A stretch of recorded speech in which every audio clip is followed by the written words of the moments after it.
Mike Renner here talking about Clemson defensive tackle Christian Wilkins. Was rumored to be a first-round pick a season ago, came back to Clemson, had by far his best year this past year as a senior, earned the second highest grade among defensive tackles in the entire country behind Quinnen Williams, and we're going to take a look at what makes him so good and why he is in the conversation for a top 10 pick come April. And I wanted to highlight this play first because it's a few different things. One, the freeze frame here is the ball is just snapped and he's actually off the ball. He's the first one off the ball there for Clemson, and that just highlights how good his first step is for a defensive tackle with a defensive line loaded with NFL talent. He's still the first one doing it, and if you'll run it here, you see him move an offensive lineman all the way down the line about 2 yards into the backfield, make the play with his helmet there.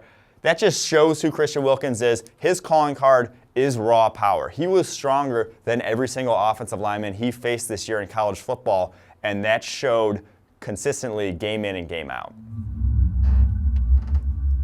He might not have the freakish athleticism of an Ed Oliver. He might not have the length of a Jeffrey Simmons, but what he does have is that power to play through offensive linemen, play through contact, and consistently disrupt runs and passes in the backfield. As you'll see here, a simple rip move is all it takes for him to get by the right guard on this play. If you'll run it, you can see that one move all the way into the quarterback's lap, bends it back around. He might have had him if not for his teammate there running into him, but Christian Wilkins has special power through contact that he plays with every game.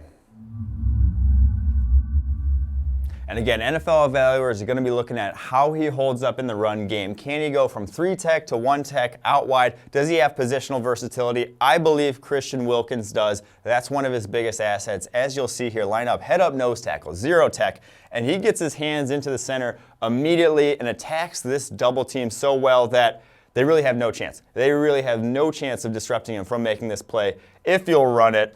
The power again on display, both guys in the backfield, lets him free, finishes at the QB. He's a special player. This guy, in my opinion, is going to be one of the first defensive tackles off the board. Do not be surprised if he ends up a top 10 pick.